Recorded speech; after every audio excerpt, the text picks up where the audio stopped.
एक पंडित था। वह रोज घर घर जाके भगवत गीता का पाठ करता था। एक दिन उसे एक चोर ने पकड़ लिया और उनसे कहा, तेरे पास जो कुछ भी है मुझे दे दो। तब वह पंडित जी बोला कि बेटा, मेरे पास कुछ भी नहीं है। तुम एक काम करना, मैं यहीं पड़ोस के घर में जाके भगवत गीता का पाठ करता हूँ। वो यजमान बहुत दानी लोग हैं। जब मैं कथा सुना रहा हूँगा तुम उनके घर जाके चोरी कर लेना। चोर मान गया।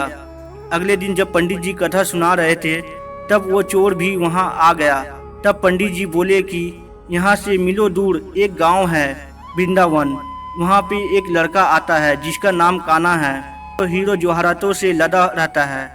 अगर कोई लूटना चाहता है तो उसको लूटो। वो रोज रात को इस पीपल के पेड़ के नीचे आता है जिसके आसपास बहुत सी झाड़ियाँ हैं। चोर ने ये सुना और खुशी खुशी वहाँ से चला गया।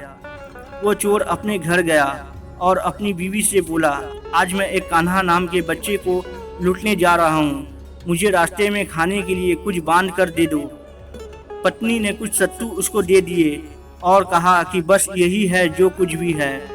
चोर वहाँ से संकल्प लेके चला कि अब तो उस कान्हा को लूट के ही आऊँगा। वो बेचारा पैदल टूटे चप्पल में ही वहाँ से चल पड़ा, रास्ते में बस कान्हा का नाम लेते हुए। वो अगले दिन शाम को वहाँ पहुँचा जो जगह उसे पंडित जी ने बताई थी।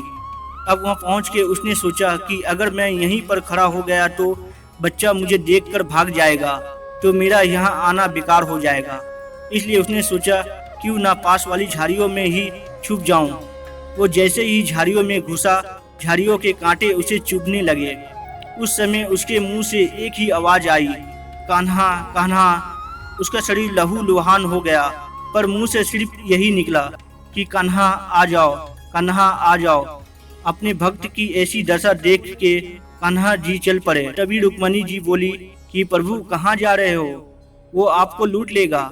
प्रभु बोले कि कोई बात नहीं, अपने ऐसे भक्तों के लिए तो मैं लूट जाना तो क्या, मिट जाना भी पसंद करूँगा। और ठाकुर जी बच्चे का रूप बना के आधी रात को वहाँ आए।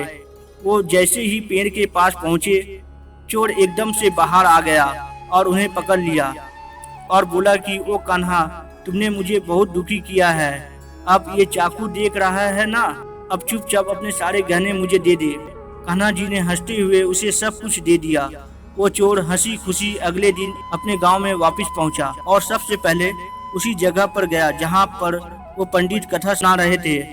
और जितने भी गहने वो चोरी करके लाया था उनका आधा उसने पंडित जी के चरणों में रख दिया। जब पंडित जी ने पूछा कि ये क्या है, तब उसने कहा, आपने ही तो मुझे उस कान्हा का पता दिया था, उसको लूट के आया हूँ और ये आपका हिस्सा है। पंडित ने सुना और उसे यकीन नहीं हुआ। वो बोला कि मैं इतने सालों में पंडिताई कर रहा हूँ, वो मुझे आज तक नहीं मिला। तुझ जैसे पापी को कान्हा कहाँ से मिल सकता है। चोर के बार बार कहने पर पंडित जी बोला कि चल मैं भी चलता हूँ तेरे साथ, वहाँ पर मुझे भी दिखा कि कान्हा कैसा दिखता है। और वो दोनों चल दिए। चोर ने पंडित जी को कहा कि आओ मेरे साथ यहाँ पे छुप जाओ।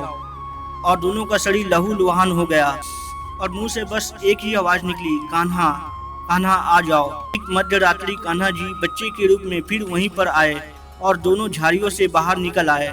पंडित जी की आंखों में आंसू थे, वे फूट फूट के रोने लगे और जाके चोर के चरणों में गिर गया और बोला कि हम जिसे आज तक देखने के लिए तरसते रहे, जो आज तक लोगों को लूटता आया है, तुमने उसे ही लूट लिया। तुम धन्य हो, आज तुम्हारी वजह से मुझे कान्हा के दर्शन हुए, तुम धन्य हो। ऐसा है हमारे कान्हा का प्यार, जो उसे सच्चे दिल से पुकारते हैं तो वो भागे भागे चले आते हैं। यदि आप सबको हमारी ये वीडियो अच्छी लगी हो तो इसे लाइक और सब्सक्राइब करना ना भूलें। धन्यवाद।